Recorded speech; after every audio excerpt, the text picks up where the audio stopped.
Afternoon, everyone. Welcome to CBIA's HR Hotline Live, I-9 compliance in an era of increased enforcement. I'm Diane Mokriski, Employment Counsel at CBIA.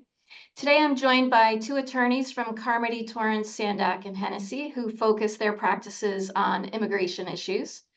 Lauren Hopwood leads the firm's immigration practice and has extensive experience in a wide range of business immigration matters, like non-immigrant and immigrant petitions, as well as permanent residence process, and regularly advises clients on I-9 compliance. And Johanna Bachmair's practice is actually twofold. She counsels clients on both corporate and transactional matters, and she also assists employers in navigating the U.S. immigration system. So you can find links to their full bios in the chat function here. We've been getting, as I'm sure a lot of you know, we've been getting a lot of questions about I-9 compliance, I-9 audits, best practices for responding to ICE investigations. So that's what we're going to focus on today. We're going to start with just a short presentation of slides so that we can begin, so that everyone kind of starts out with the basic information that you all need. Many of you have already submitted questions, so we will get to those after we finish the slides. And then because this is a hotline webinar, we will also be answering your questions live as they come in. If you'd like the attorneys here to answer your questions, please submit them through the Q&A. So Lauren and Johanna, thanks for joining us, first of all, and why don't you get us started? Thanks for having us, Diane. Appreciate the introduction. So to set the stage for today's discussion, we are in an unprecedented era of increased immigration enforcement based on the current administration's priority of cracking down on immigration, as we all know. As part of these efforts, the administration's conducting targeted raids going after immigrants who either might be out of status, have criminal records, or are engaging in what is interpreted as anti-American activities, which could lead to ICE showing up at your corporate offices, demanding the whereabouts of a particular employee or set of employees. There's also an increased possibility that Homeland Security Investigations Unit, also known as HSI, might come knocking in connection with a company-wide I-9 audit request. If either of these enforcement actions unfold at your workplace, you're going to want and need to be prepared. So we're going to spend the next 20 minutes or so providing the framework for how to get prepared, first in the event of an ICE worksite raid, and second, if subject to an I-9 audit. I will turn it over to Johanna now, who's going to start by discussing ICE worksite raids. Thanks, Lauren. So, before I dive into our tips for how best to prepare for an ICE worksite raid, I wanted to explain that ICE has different authority in public spaces versus private spaces. So what I mean by that is public areas, meaning places like sidewalks, parking lots, the lobby of a hospital that's publicly accessible to anyone who wants to come in. Those are public spaces, and in those spaces, ICE has the authority to approach or question whoever they would like, and they don't need a warrant to do that. That being said, people still have the right to remain silent if they are questioned. But again, ICE has the authority to question anyone they'd like without a warrant in public spaces. Now, in private areas, on the other hand, ICE only has authority to enter a private area if they have a valid judicial warrant to do so, or they are given consent to enter that private property. And this is also important to know because if ICE agents do gain access to a private area, whether that's through a valid warrant or consent, they can arrest people who are in that area if they have a warrant for that person, or if they have probable cause to believe the person is removable from the U.S. So it's important to understand public spaces versus private spaces, and our tips are geared around how to handle that. So our number one tip to prepare for an ICE worksite raid is to identify someone at your company to be the designated point person if ICE agents do arrive. I'll go into the key responsibilities for that point person on the next slide, but really what they're going to be doing is they are going to be handling all of the interactions with the ICE agents. So you want to select a designated point person, and then you also want to make sure that everybody else at your company knows who that point person is, because whoever is the initial contact person who encounters the ICE agents should immediately reach out to the point person, and then that point person should go to handle the interactions with the agent.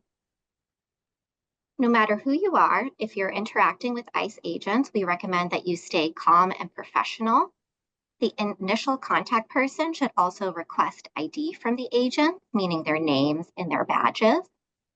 If the initial contact person is not the point person, they should tell ICE that this is a private area of the facility or private property, depending on what's applicable in your space, and to let the agents know that you do not permit unauthorized individuals to enter without a signed judicial warrant, and ask them to please wait in a public area while you wait for further guidance, meaning for your point person to arrive.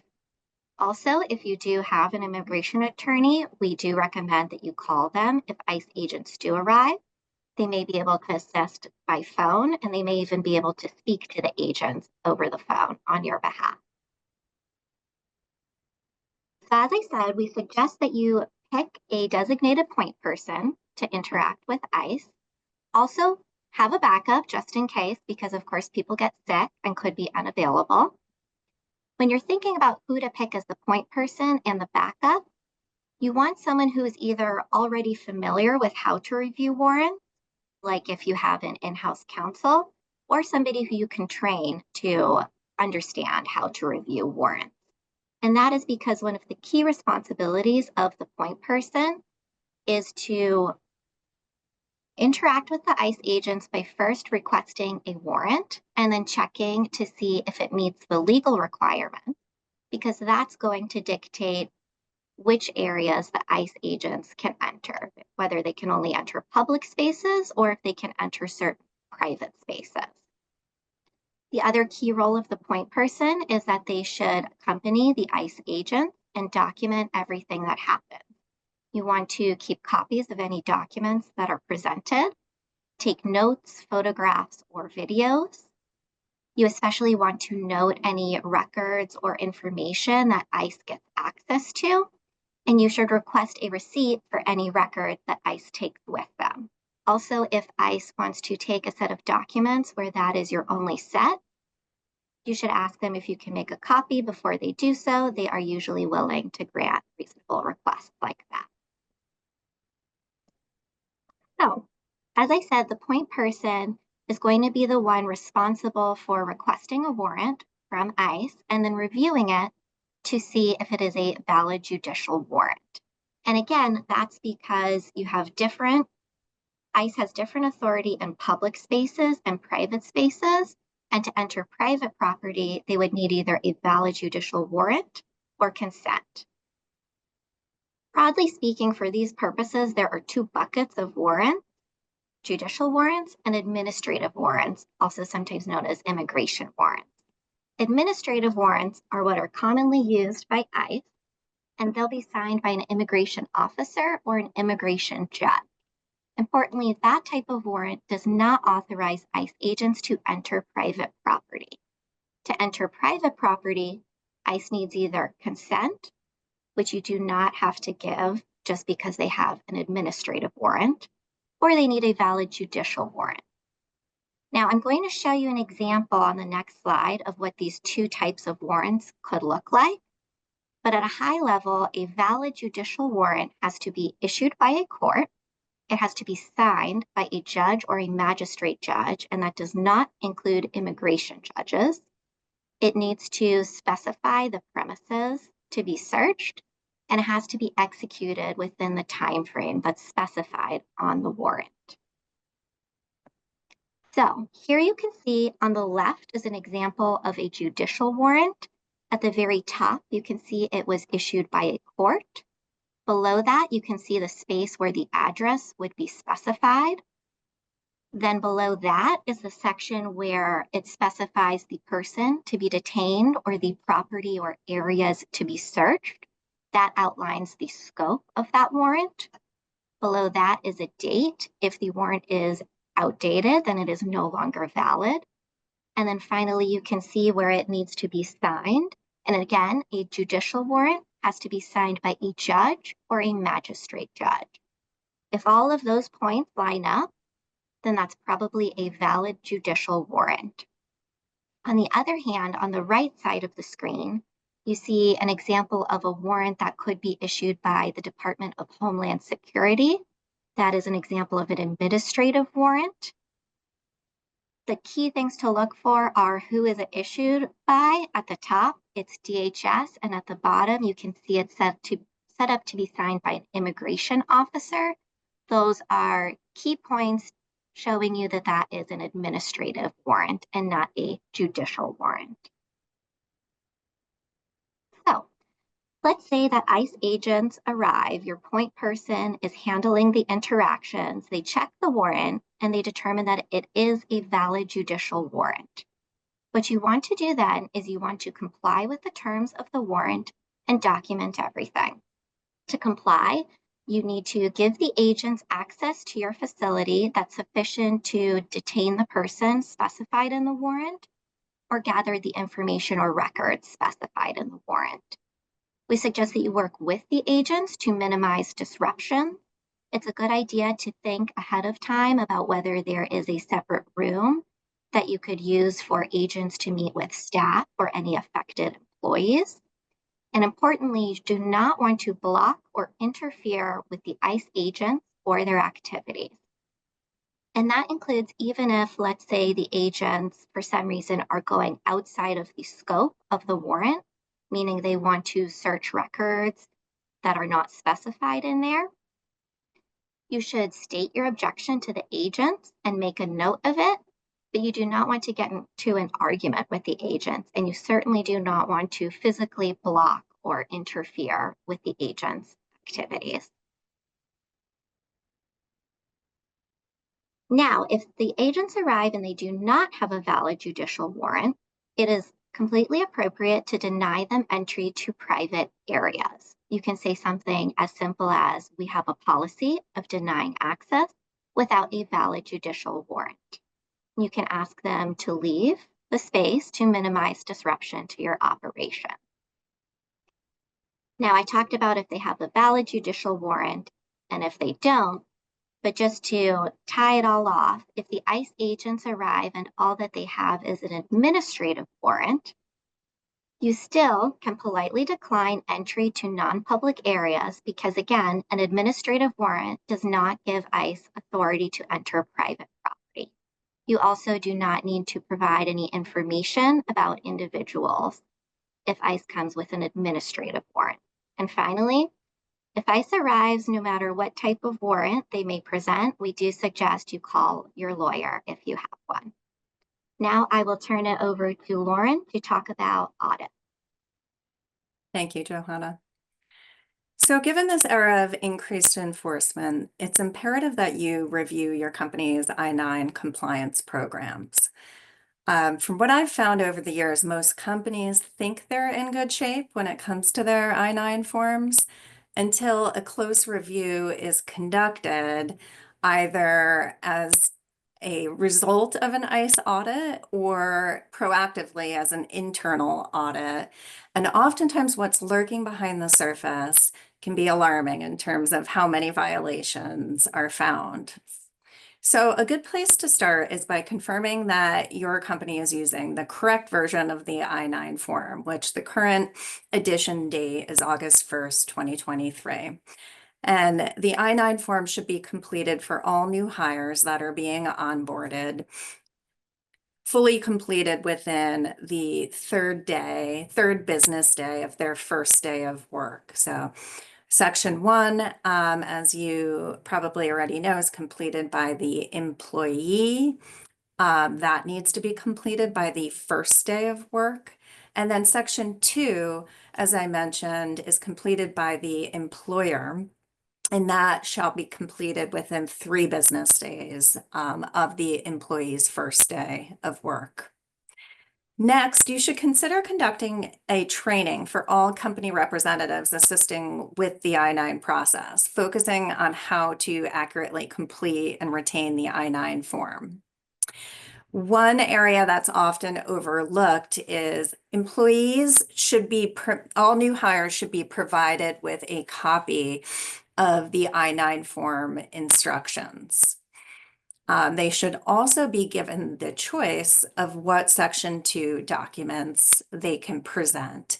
The company representative should not be guiding them in terms of which Section 2 documents they should select off the list of acceptable documents. Rather, it's up to the employee's discretion. The company should also ensure that it's establishing consistent, non-discriminatory document review practices. A good example of that is focusing on not having employees present additional Section 2 documentation above and beyond what's required. So there are instances where we've conducted audits of a company's I-9, and for let's say section list A, B, and C are all completed, all 3 fields, whereas what's required is either a list A or alternatively B and C document can be presented by the employee, but by no means should all 3 fields, list A, B, and C, be completed. The company should also develop a consistent policy that's being applied in connection with the virtual inspection process and ensure that you are abiding by the USCIS requirements for virtual inspection if that is something that you are engaging in. Another thing to consider is E-Verify. So E-Verify for most employers is a voluntary federal program through the Department of Homeland Security that provides an added layer on top of the Form I-9 completion process.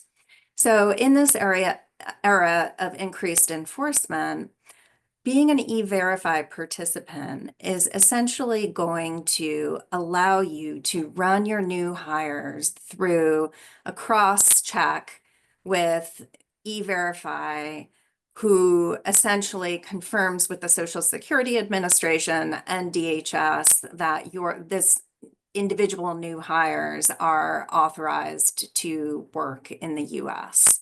Occasionally with the Section 2 document review process, when you are confirming the identity and employment authorization of your new hires, while you do your best to determine whether a valid document is being presented to you, occasionally there are some fraudulent documents that new hires choose to present, which would be detected in all likelihood if you were a participant in the E-Verify program.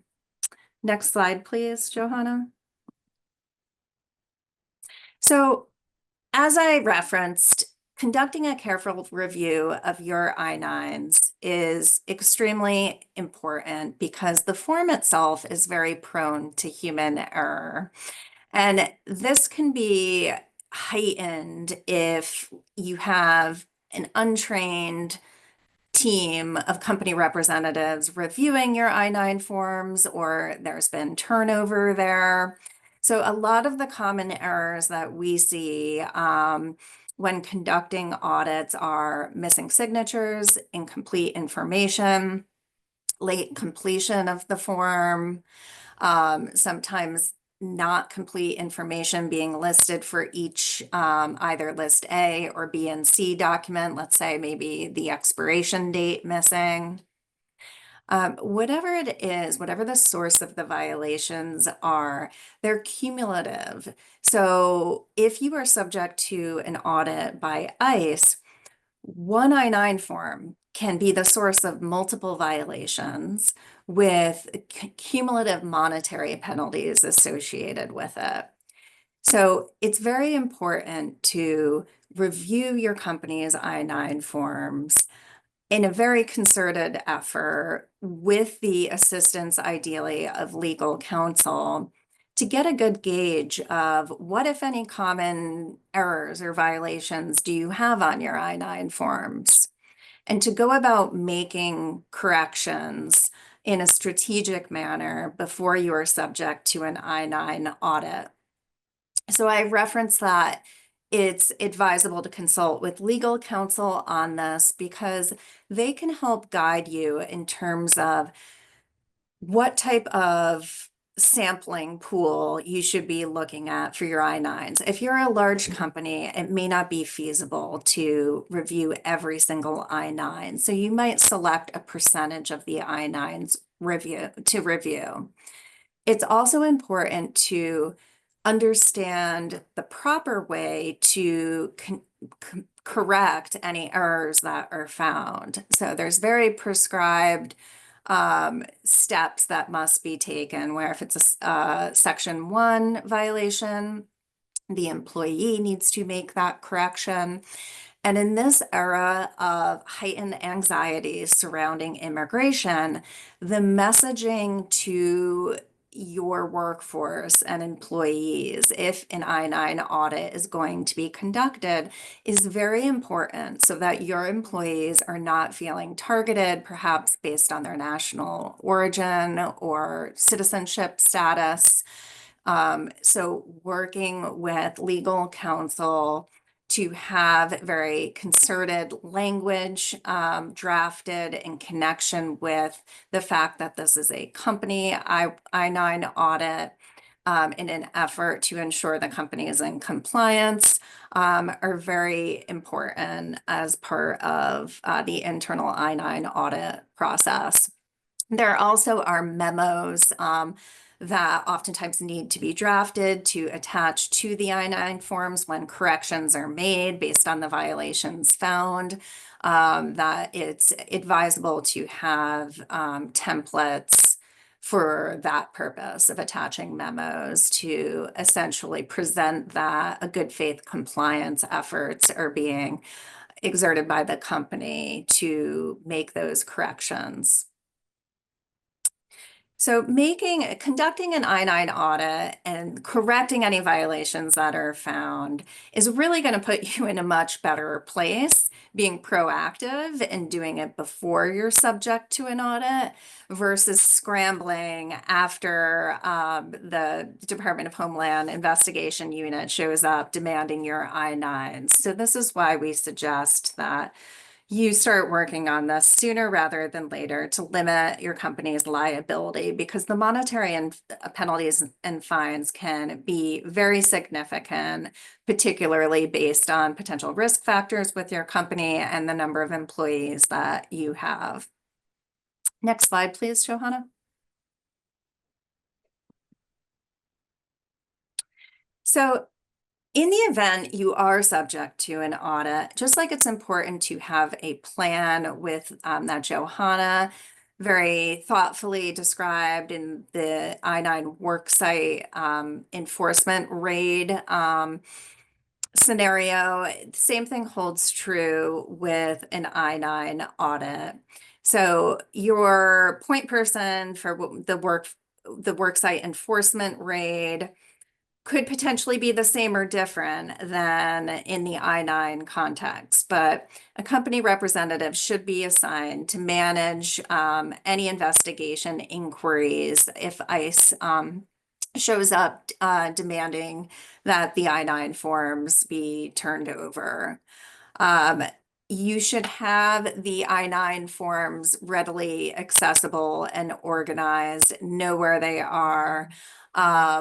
If ICE does show up, demanding them, typically you're given a very short time frame. So being as organized as possible is critical. Obviously, if they're electronically stored, they're all in one centralized location electronically, that's going to be easier but for corporations that have multiple offices or worksite locations with the I-9 spread out at each local entity, it's going to be important to develop a plan, know where the I-9 forms are in the event that you're subject to an audit. Typically, as the slide points out, you only have 3 business days to turn over the forms. So you don't want to have missing ones or not know where certain forms are located. If you are subject to an audit and there are still violations on your I-9 forms, you are given 10 business days to correct technical errors, but substantive errors cannot be corrected. And that's why really it's imperative to conduct the internal audit to detect what potential substantive serious violations are and hopefully correct the process as a whole by training your team to avoid the reoccurrence of those issues moving forward. So I know we went a few minutes over, so we want to stop now and open it up for your questions. Okay, so let's start with some questions that came in advance. Thanks for that, Johanna and Lauren. How about, this is a relatively common question. So when an employee presents a driver's license as the documentation, do you have to update the I-9 when the driver's license expires? That's a great question. The answer is no. So as the important piece here is that the driver's license, which is a List B document, is valid when it is presented, but if it subsequently expires, it does not need to be updated. Okay. That's good. That was such a good, easy answer, right? Like, no. Okay. Yep. So how about this? If you could touch on the re-verification process on how-tos. So like name change, E2 visas, work permits with extensions. Okay. Okay. Yeah, so there's a re-verification section of the form, section 3, that's designed for any of these scenarios. So with a name change, that is something that absolutely should be updated as part of the re-verification process in section 3. So that's probably going to be one of your more common scenarios where you're using that re-verification section of the form. Whether it's marriage or divorce or, voluntary legal name change, whatever it may be. The other scenario where you're going to be using the re-verification form is when you have an employee that has temporary work authorization. So whether that's a general employment authorization card, or let's say they're working for you in a non-immigrant visa status, like an H-1B or an E-2, their visa status is going to be for a prescribed period of time. And so because they only have temporary non-immigrant work authorization, their I-9 form is going to need to be re-verified prior to the expiration of whatever that status or basis of the work authorization is. So we typically suggest having some type of reminder system or a tickler system whereby you're getting some type of update, whether it be 6 months prior to the expiration of the temporary work authorization or 3 months, to reach out to that particular employee to request updated documentation of their continued work authorization in the US. And that section 3 would be utilized for updating purposes for that need there. Okay, so is re-verification, does that also apply? Remember that question about H-2A employees? When they arrive in the United States, they don't have social security numbers. And then when they obtain a social security number, then what happens? No. So a social security card is a List C document for Section 2 purposes. Interestingly enough, Social Security number is not a required field in section 1 of the form, nor is it necessary. It's not a required document for the employee to present either as part of the section 2 document review process. The one caveat to that is if the employer is an E-Verify employer, then the social is required. But the social is not something that's necessary, typically, for a non-E-Verify employer or new hire to present. So it can be left blank in section 1. The new hire has the opportunity to present whatever they want off the list A or B and C list of acceptable documents. So if they don't have the social when hired, in order to timely complete the I-9, they presumably are going to have to be presenting something else. So that's not something that's ever re-verified. And I hopefully that answers the question. So when they get their social security number, you don't have to do anything necessarily because you've used something different to do the I-9. Is that right? Correct. The one, this gets a little sticky because often, while the social's not required for the I-9, if you're not an E-Verify employer, payroll companies want the social. So you likely have to update payroll with the social, but you don't need to re-verify or fill it in on the I-9 form. Okay. Okay.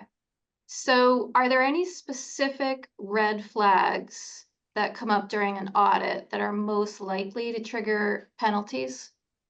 I So, would say one of the biggest concerns that is if detected in whether it's an internal audit or you're subject to a Homeland Security audit are timeliness violations.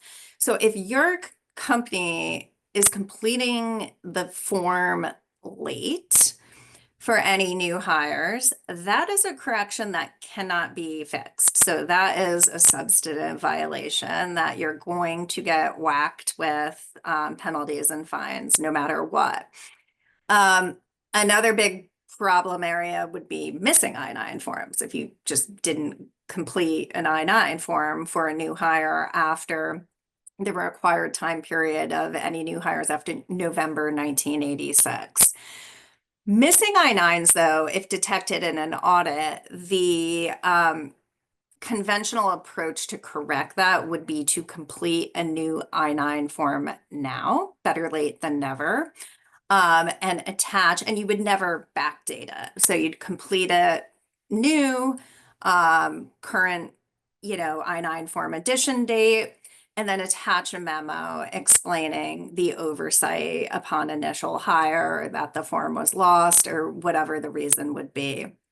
I'd say those are the two, most alarming violations that would be detected.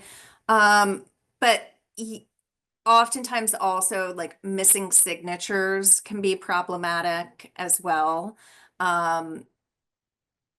Anything there, you're not going to be able, oftentimes the individual at the company who is the company representative who was supposed to sign section 2 and who reviewed the documentation from the new hire, they may no longer be with the company. You can't have someone backdating. Now, once you determine a signature is missed, it needs to be done concurrently with the memo attached. So those are I would say, the three big kind of large violations that would be definite red flag items in the event of an audit. okay. This question is from New England Science and Sailing. So we use an HRIS system where the I-9s are filled out electronically when someone first starts. We have seasonal staff that work for us for multiple years in a row, but they're only working a few weeks a year.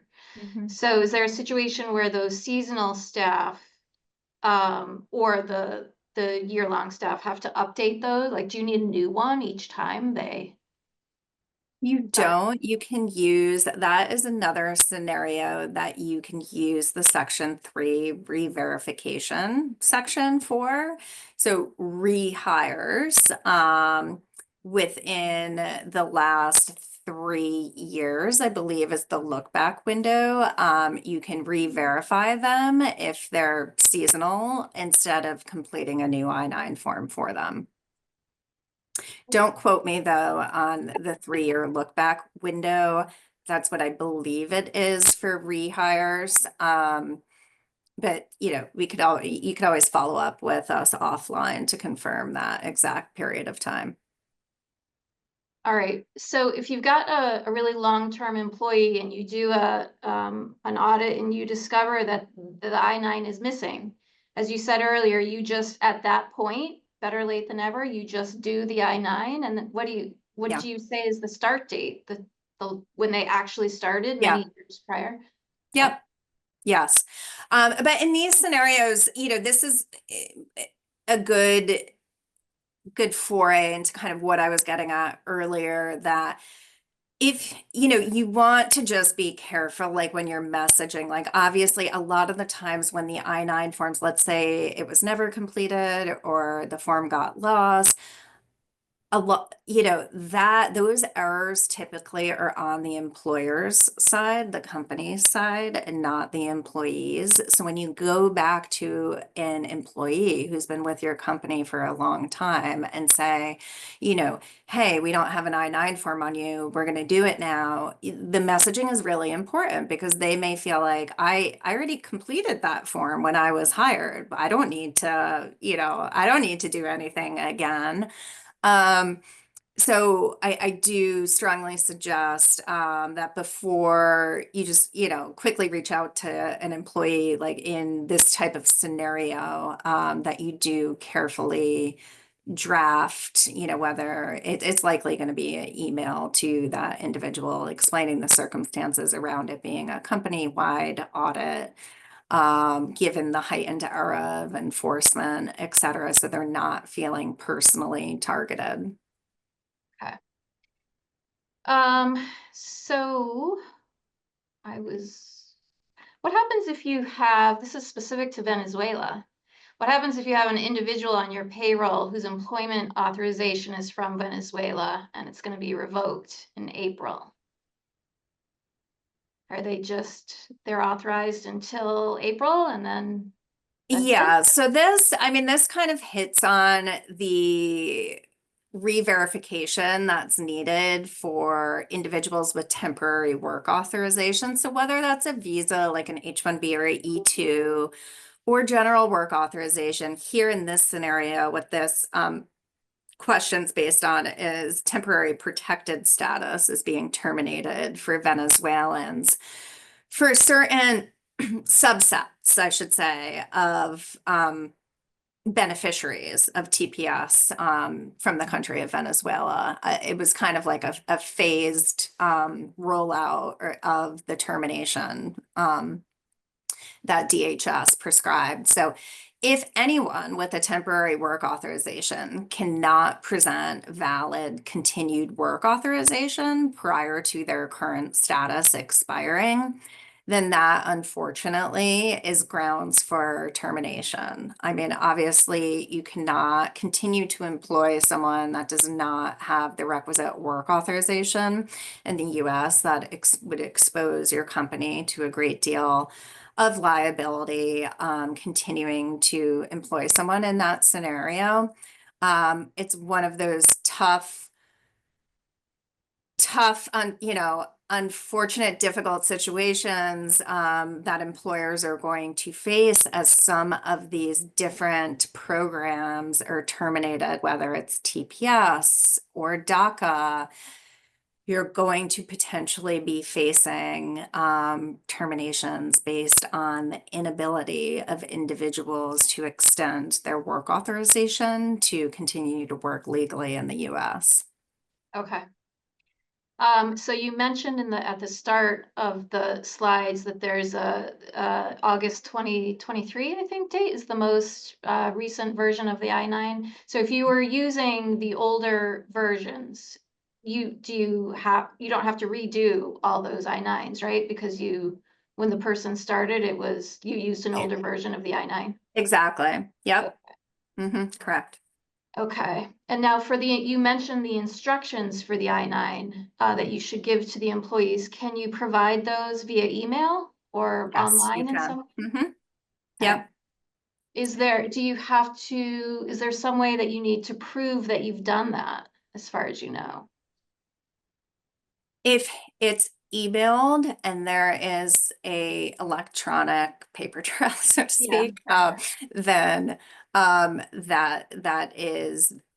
it is the best to have it documented in the event you're subject to an audit and evidence Yeah. of that is being requested. Yes, it's not, required, but with any of these things, the more you can track your compliance efforts, the better. And oftentimes this is why we suggest retaining the Section 2 documentation that new hires present. So that's actually an optional decision for employers. Whatever they opt to do, whether retain whatever documents were presented or not, it should be done consistently. But I do urge employers to lean towards the retention of the Section 2 documents because, it shows that you, in fact, saw those documents and reviewed them. And B, if you are conducting an internal audit of your I-9 forms, there's a point of reference, right? You can see, like, let's say the expiration date wasn't listed for a driver's license or a certain document in Section 2. You have the copy, of the card that was presented then. And then you could go back and make that correction, initial and date the correction, show that, you're never want to kind of try to backfill anything in. Rather, you would update that information, whatever deficiency was found related to the documentation presented, you'd have a copy of it there. So I just wanted to mention that. Okay. So let's go to Johanna because she's feeling a little left out. We're gonna talk about ICE a little bit.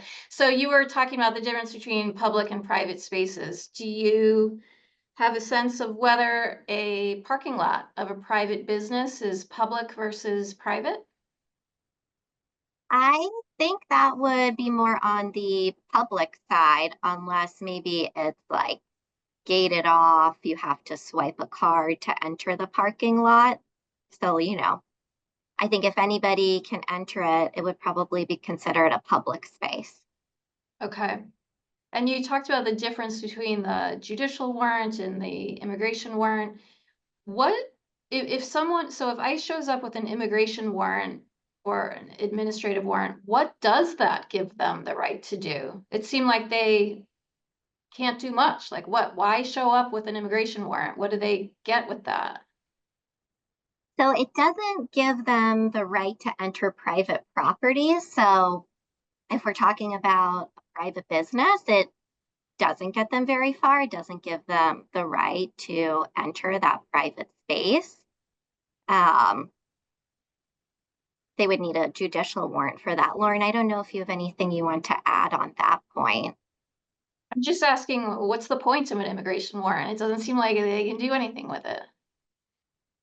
Yeah, I think that they're hoping that the employer is unsophisticated, basically. It's just like a sloppy, like, sometimes they're not even, sometimes the administrative warrants, like, are not even signed by an immigration officer, but I think they, try to like swoop in there looking all official, demanding that someone be turned over to them and just hope that the employer, complies, tells them where the person is, and, essentially is nervous, scared, they're not educated on this. So really, it's quicker, it's easier. So ICE is, getting the administrative warrant just because it's easier, hoping maybe it will work without having to take the additional steps and the additional, evidence that essentially they would need to present to get the judicial warrant. Okay. How about this one? What should an employer do if they have passed I-9s with extra documents? It says, for example, a passport and a social security card or a driver's license. Yeah, that's a common thing that I've seen in the past when conducting I-9 audits for clients of mine. I just suggest they remove it at that point. Okay. Yeah, Uh, pretty easy fix there. And it's like, sometimes new hires are showing up and they're bringing everything under the sun kind of, and then whoever's at the company is someone, scuttles off to the copying machine and is just kind of copying everything that the employee brought with them, and therefore it ends up behind the form, even though it's not like the employer was demanding these additional documents, but somehow it kind of ends up in the file, so to speak. As long as, so if there's like some extra copies of additional forms of ID, my advice is just to remove it. This is different than if the form itself has the over documentation noted in section 2, the example I provided where list A, B, and C are all completed.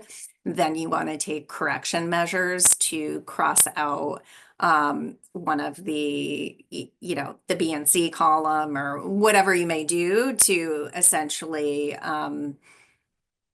get rid of the over documentation problem. Okay, we use an electronic I-9 system that does not allow for crossouts or notes to be added for correction. So what's the best way for us to make a correction to the electronic I-9s? So I would work with your particular vendor. Usually there's a way through which you could print a PDF of the electronic I-9 Oh, and then upload the corrected version back into the HRIS system. But that is very specific to your HRIS vendor because, if they said, nope, that's not possible, then one of the other options you'd need to discuss with them is, and this sometimes happens where when you're conducting an audit, technically you could complete a new I-9 form and attach it to the old form if you need to, if you have to. Let's say the initial form was such a mess that for whatever reason, corrections just could not easily be made. You could complete a new I-9 form. But the issue with that now is that based on what I described before, this era of heightened anxiety surrounding everything immigration related, you really don't want to be bringing employees in, asking them to complete new I-9 forms if you don't absolutely have to. So I would work with the HRIS vendor in terms of they have to have, I mean, I would hope they would have, or you may want to consider switching vendors, some method by which you can correct your I-9 forms, particularly given how there is a flood of companies focusing on this right now. It's just, critical piece to ensuring compliance. okay. Let's talk about storage. Again, let's do virtual I-9s. So if a company does virtual I-9s, is it proper storage to create a folder per employee with their I-9 and copies of their IDs as separate documents? Or like what's the best practice for storage? Let's do paper and virtual. Yeah, okay. So for paper storage, I like a binder for each office location, let's say each company location, alphabetically organized for current employees, and then a separate folder for termed employees, alphabetical. So not with the personnel file. No, because then if you're subject to an audit, you're fishing through a million different files to pull the I-9s, and it's just such a headache that I suggest like a centralized binder if you're keeping them in hard copy paper form. Okay. And then what about virtual? For virtual, I would suggest probably two, and you could go twofold in either direction, either the hard copies or electronic. Keep them centralized in one location for the audit scenario where you can pull them all up without having to go into each employee's individual, but whether it's personnel file, hard copy personnel file, or electronic file. But if you also want to save the I-9 form to that individual's specific personnel file, whether it's electronically or hard copy, you can go ahead and do that. But I do think having them centralized in either scenario is really helpful in the event of an audit, whether you're going to conduct your own internal self audit or whether ICE shows up asking for all the I-9s within 3 business days. It's also, a really great kind of compliance tactic to keep on top of your purging of I-9s for employees who have left the company. So you're required to keep the I-9s for all active employees. But once someone is terminated, there's a retention period calculation that kicks in. It's either 3 years after the date of hire or 1 year after the date of termination, whichever period is longer, which is just like one of these head scratching calculations. Like, I wish it could just be one or the other, but you kind of have to do this calculation of sorts. My main point here is if you don't have to retain the I-9 form once an individual has left the employee of your company, purge it, get rid of it, destroy it. Because if you're keeping I-9s for termed employees beyond the retention period, and ICE shows up asking for, let's say, that hard copy binder of all your I-9s, and you have them all together, and they're not properly organized by current active employees, and then your termed employees in your term folder, binder, so to speak, you want to purge the ones you no longer have to retain. So then you're no longer subject to any liability for those folks that have left the employee of the company. So the more organized you can be, kind of thinking ahead to, gosh, what if ICE does show up and ask for all our I-9s within 3 days? Like, what are we going to do with our compliance program to be the most organized so we're not all running around like chickens with our head cut off, worried to death about, how to get everything together and what they're going to find when they look at them. That's the main goal here. Okay. So if there's no changes, no name change or anything like that, is the I-9, the question is, how long is an I-9 valid for? Like, how often do we have to update it? If there are no changes, do you ever have to update it? No. So basically for, your average US citizen who doesn't change their name, you're not really going to have to do anything that I can think of. I mean, of course, there's always, like with anything immigration related or employee related, as you know, there are unique scenarios that present themselves. But off the top of my head, for like your standard permanently authorized for work citizen, like I said, you shouldn't, it's not like the form expires ever. It should be a one and done type of deal. But for anyone else, and there's got to be a triggering event basically for the need to update the form. So that's probably going to be one of several things. We already hit on a name change. We already hit on temporary work authorization. They're not permanently authorized to work in the US. And we also hit on the rehire scenario where someone leaves the company, but then wants to come back and you're going to onboard them. So those are the three, and Johanna, feel free to jump in. I mean, those are the three main scenarios where you are going to be updating and re-verifying the form. One question that pops up with the need to re-verify or not, which this is a big one, is green card holders. So when someone's a lawful permanent resident of the US and has a green card, they have a physical permanent resident card. Kind of looks like a driver's license. It's somewhere on it says Form I-551. Green cards have expiration dates. And one would think that, oh gosh, that's kind of like a visa or TPS, like their work authorization is going to expire when their green card expires.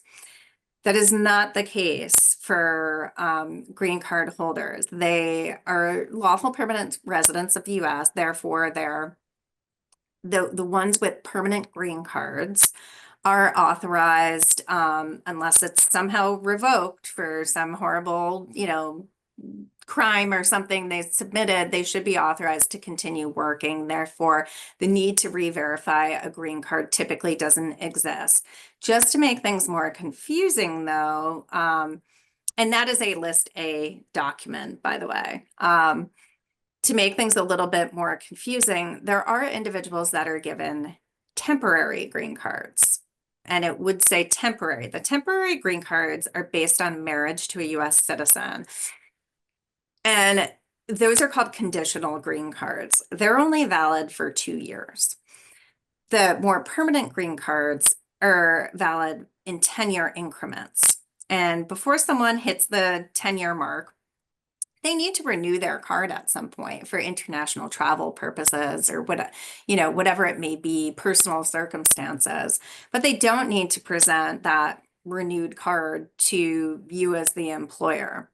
Whereas individuals with the conditional green card that's only valid for 2 years, they do need to be re-verified. Okay, and they need to jump through the hoop of filing something called a Form I-751 to remove the conditional basis of their green card as they approach that 2-year expiration date. They need to present to immigration updated evidence of the validity of their marriage to the US citizen through which they got their conditional green card. Once they file that application, they're given a receipt notice for the I-751 petition. That receipt notice says it suffices for purposes of continued work authorization for, gosh, last time I looked, it was for a period of 48 months, but I want to say it might have been extended even longer to 3 years instead of 2 years. And so that employee would come in before their conditional green card 2-year period expired with a copy of this I-751 receipt notice. And that would give the re-verification for them to continue working for whatever the prescribed period of time is on the receipt notice, okay, until they get their permanent green card. This is one of those wacky scenarios. I don't want to go on it much longer about it because it's very individualized, but just something to be on the lookout for. 10-year green card, good. You don't need to re-verify. 2-year green card, you do need to re-verify. So that would be one of those things. If they had a 2-year one, you'd kind of want to do that tickler that you mentioned. Yeah, You're gonna have correct. to go find that employee in 2 years and make sure Yeah, they exactly. Did what they needed to do and got that extension. Johanna, let's just end with this one. This is not my specialty, but I think I actually know the answer to this, but tell me. So if the point person or their backup, let's say, are both out of the office because they work remotely that day, what's the employer's responsibility if there's a judicial warrant? If there's a valid judicial warrant, you do need to comply with it. So maybe have a backup to your backup. Yeah. You do some, want like either way, so that, someone who is consistently available, someone reliable, and a backup who also has those qualities. And, yeah, you know, the point person should be aware that their presence could be needed and be ready to show up and do that. okay. I'm gonna just ask this one last one because I bet it's a quick answer. Does E-Verify cost anything? No. Okay. All right, Lauren and Johanna, thanks so much for all your help. We obviously did not get to all the questions, but if you attended this webinar, I hope you found it helpful, and you can reach out to Lauren and Johanna at Carmody Torrance. Their contact information is here on their slides. And thank you, everyone. Thanks, Johanna and Lauren, again, and thanks everyone for attending. And we will see you at our next quarterly HR hotline. Have a good afternoon, everybody. Thank you. Thanks for having us. Thank you. Bye-bye.